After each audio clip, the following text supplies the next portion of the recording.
here. I know you wanted to kind of show some players how to stop some defensive pressure. So let's see what we can do. Yeah, here. so we're gonna do shout out in because we're not in Ultimate 2, we don't have the juiced up guys. The blitzes will be a little less effective here. But Big Dime 146, shout out to SteveyJ and a couple of the other guys the other day helped me lab after I took that beating from J-Null. I actually played a guy last night. Overload 3 press is the play he came out in. And he made it look like cover 2-man, the A-gap from cover 2-man, that was just a nightmare to try and stop all game long.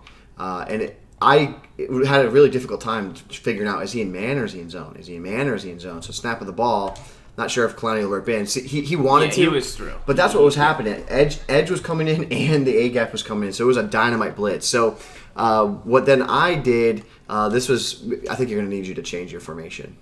Just to be sure. So snap of the ball. I mean, he rips past the dude. He just happens to get picked up by the guard. He's a little slower in this version, so that's why. So, but we're going to show you, and I'm having great success picking this up since these tips came flying in from your boy SteveyJ.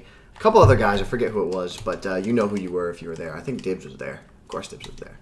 But anyways, we'll get into the play. Overload 3 press. What do you want to see? Give me bunch. Give me gun bunch. Because give me Z-spot. What stinks is these pressures can make you feel like you can't run gun bunch, or you can't run gun bunch tight end, or gun split close because you're like, these aren't my best formations to pick up pressure. Right. You know. So go to just block your halfback. So here's the adjustment that really has helped me tremendously. So here's what those popular blitzes: you block your halfback and then slide protect your line to the left twice. One. Very important to do it twice. Take a look at it, and then what I noticed in the snap of the ball. What you see, so pressure came in off the edge, and that's what we want. We don't want it to come through the terrible spot up through the A-gap. So what ends up happening when you use that for, I don't know why, science, but you got to get our lab coats and beakers. But when you slide protect to the left twice. Why twice? Just because? Is that like superstitious, or is that just what they were saying and it worked? I haven't labbed it. I haven't got my beakers out. I just doing, they said, do this, go slide protect left twice. Or if your halfback's on the right side, you slide protect right twice. And what that does is it creates the double team right there on the nose. And that's the guy you don't want coming in. Because you could still get the ball off when they're setting edge sheet. You have time. When there's edge sheet, you have time to get the ball off. So we'll show you that one more time. Here it is. And we'll move Sean McKinney. I'm slide protecting twice, which is LB, and then left on the right stick. And I did it twice. Yep, snap of the ball. And you can see, there it is, picked up, and then you have time to deliver a dart over the middle of the field, wherever you want it.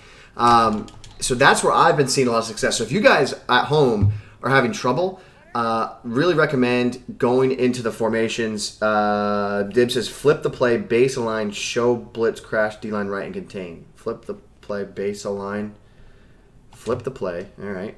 Base align, show, blitz, crash, D-line right, and contain. That's all you want me to do?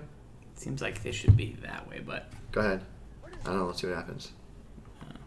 Yeah. I thought it was going to work. Failed experiment there. We'll figure it out later. But I've been seeing a lot of success with it, and mainly because you get that double team on the blitzing guy over in the middle of the field. We'll show you from the man version. And this is where it was really difficult for me, is because... it was really difficult because I was going, is he in zone? Is he in man? I'd run my man beating play, but then he'd be in zone. It was actually a really good defensive scheme. And you know what? I'm actually starting to wonder, is that something from the Madden Daily guys? Because when we were at the Madden Challenge, the Madden Daily guys, specifically Lights, he had mentioned, see how there's the double team, and see how he dropped in there? That's exactly what's helping you pick it up. So slide protect left twice, and I think if you had your halfback on the right side, so just flip your play. I want to see something here. It might be where the pressure's coming from, depending on. But I think it might be wherever your halfback, whatever side he's on, you slide protect twice that way, and then it picks it up. He looped in, but that's fine compared to screaming A. But yeah, it works really well. And another additional tip for picking up some of these pressures: don't hold back on the left stick. You want to go left to right or not move with your quarterback. When you increase the depth, you're forcing you're like changing the depth of which your offensive linemen have to block for you. So if you go left to right, you're going to make it easier on your lineman to stay in the pocket, or if you don't move at all, it's going to be easier for your lineman to make the block. Gotcha. Cool.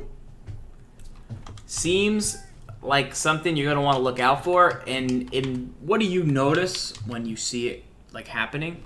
Like, do you see a certain alignment? Is that basically where the D tackle, if he's directly over the left guard there, so over 68, right next to where the ball is on the left. Yep. You've got anytime you get a speed guy with 95 plus Excel lined up there, you should be nervous. You should be nervous. There's two guys you want to look for. There's three things I say you want to look for. Yeah. You want to look for, number one, the D tackle in this position. Number two, do you always see a linebacker directly over the guard about 5 yards away? And number three, just run the play. I'll just go off sides real quick. Number three, this is the third thing, and you have to be quick to notice this. Yes. But there's a very specific way people set this up, and let's see if you recognize what I'm talking about. What do you see that I'm doing here? You're moving that guy over. If you see someone do that, you know that they're setting something up. Remember, that's a key to figuring out, okay, is someone bringing blitzes against me? Right. Are they manually moving people around the field? And you can see there, you see how the guys collapse, and that's where you start having the success. Even if I don't do the cover 2-man setup, where if I just blitz, slide my line to the left, I've seen people do it like this too. They don't spread their backers. But if you see this happen, you know something's up. You know something is up if that happens. Right. And that's where you got to look out for. It was close. Yeah. Must have been that second slide protect. Yep. Bang. Got me in. All right. Bang. Ready to rock a game of the week? I got my Super Bowl. All Madden 1. You got the Super Bowl? Super Bowl. Yeah? Super Bowl. Yeah. All right. We answered some good questions. We got any questions in the chat right now? Gibbs, you want to run through the Madden